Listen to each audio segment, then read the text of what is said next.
Sanjeevani hospital నుంచి నేను tablets తీసుకోవడం జరిగింది విత్ డాక్టర్ కన్సల్టేషన్. డాక్టర్ని కన్సల్ట్ అయ్యి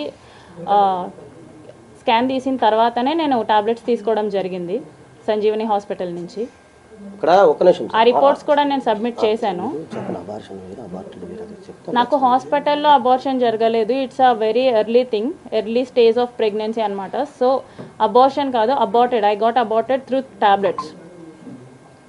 ఇప్పుడు ఈ ఎమ్మెల్యేకు మీకున్న రిలేషన్లో మీరు ఎందుకు ఎమ్మెల్యే వీడియో రికార్డింగ్ చేసుకోవాల్సి వచ్చింది? మంచిగా రిలేషన్ ఉన్నప్పుడు.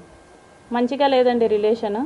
అతను ఒకనొక టైంలో 1 year తర్వాత నాకు తెలిసిన విషయం ఏంటంటే అతను నాతో మాత్రమే కాదు ఇంకొక 6 మంది అమ్మాయిలతో మాట్లాడుతున్నాడు. ఆ 6 మంది అమ్మాయిల్ని కలిసే ప్రాసెస్లో అతను చాలా ప్లేసెస్కి వెళ్ళాడు. అవన్నీ నాకు తెలియడం జరిగింది.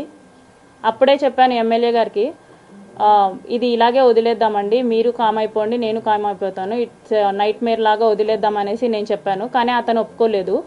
అతని ఎఫర్ట్స్ అతను పెట్టడం జరిగింది.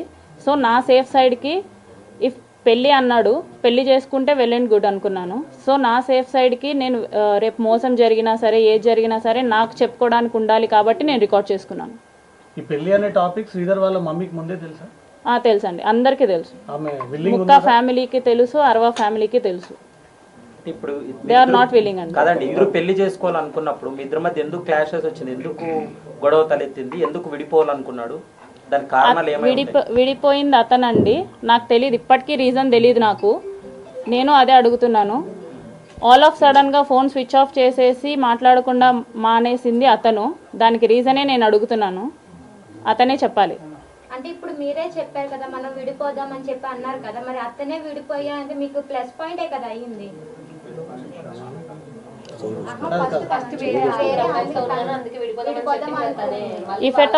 If at all he don't have the intention of marrying me, నా ఫ్యామిలీని టచ్ చేయాల్సిన అవసరం లేదు. వన్స్ ఈ 6 monthsలో అతను చాలా చేశాడు. నేను 1 year తర్వాత ఆ అమ్మాయిల గురించి తెలిసినప్పుడు నేను విడిపోదాం అనుకున్నప్పుడు నా ఫ్యామిలీని ఇన్వాల్వ్ చేయలేదు అతను. సో నా ఫ్యామిలీ జోలికి కూడా రాలేదు. మా హస్బెండ్తో మాట్లాడడం ఎలాంటివి జరగలేదన్నమాట. సో ఈ 6 monthsలో మా బ్రదర్తో మాట్లాడడం, మా హస్బెండ్తో మాట్లాడడం, మా హస్బెండ్ వాళ్ళ అక్కతో మాట్లాడడం, ఇవన్నీ చేశాడు. So if at all he don't have any intention of marrying me, నా ఫ్యామిలీని టచ్ చేసి ఉండేది కాదు. అంటే మీ ఎంటైర్ ఇష్యూలో ముక్క రూపానందరెడ్డి ఇన్వాల్వ్ అయ్యాడా? ఖచ్చితంగా ఇన్వాల్వ్ అయ్యారండి. ఆయన ఇన్వాల్వ్మెంట్ ఖచ్చితంగా ఉంది. వాళ్ళు ఎప్పుడు కంట్రోల్ చేస్తూనే ఉండేవాళ్ళండి శ్రీధర్ నాతో చాలాసార్లు చెప్పి, డమ్మీ క్యాండిడేట్ అండి.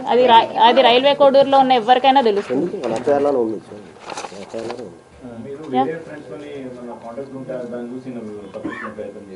సారీ,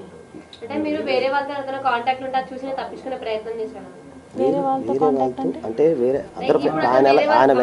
వేరే వాళ్ళతో ఉన్నారు కదా, అట్లా మీరే అదే నేను ఎవరితో కాంటాక్ట్ ఉన్నారా లేరా? నేను ఎవరితో కాంటాక్ట్లో లేను. అది నా ఫోన్ తీసుకున్నప్పుడు అందరికీ అర్థమవుతుంది. ఇప్పటి వరకు రిలీజ్ అయిన వీడియోలో మీరు స్టార్టింగ్ నుంచి నన్ను బలవంతం చేశాడు, ఇబ్బంది పెట్టాడు, నన్ను ప్రతిసారి టార్చర్ చేసేవాడు. కానీ ఆ వీడియోలో ఎక్కడ కూడా మీరు భయపడ్డట్టు బెదిరించినట్టు లేదు. చాలా హ్యాపీగా సంతోషంగా ఒక లవ్ రిలేషన్ నడిచింది. నేను ఈ 1 yearలో జరిగింది నేను మీకు చూపించలేను. ఎందుకంటే నేను ఈ 1 year నేను అసలు రికార్డ్ అనేది చేయలేదు అతని గురించి ఎప్పుడైతే వేరే అమ్మాయిల విషయంలో బయటపడిందో అప్పటి నుంచే నేను రికార్డ్ చేసుకోవడం జరిగింది. అప్పటి నుంచే తను నా మీద ఎఫర్ట్స్ పెట్టడం జరిగింది. నేను విడిపోదాం అన్నా కూడా ఏది ఇంకొకటి విషయం క్లారిటీగా చెప్తున్నా. నేను స్క్రీన్ రికార్డ్ చేసిన ప్రతిసారి శ్రీధర్కి చెప్పే చేశాను, శ్రీధర్కి తెలిసే చేశాను. ఉన్నారని తెలిసి కూడా మీరు ఎందుకు అతనితో ఆ వీడియో కాల్స్ అవన్నీ మాట్లాడడం అవన్నీ ఎందుకు చేస్తున్నారు? వేరే వాళ్ళతో ఉన్నారని తెలిసి కూడా ఇప్పుడు అసెంబ్లీ నుంచి వీడియో కాల్ చేసింది ఎవరండి? నేను కాదు.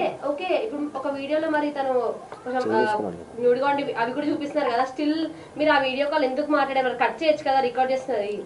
అతను నేను కట్ చేస్తే నైట్ 11:30 ఆ టయానికి మా వాళ్ళు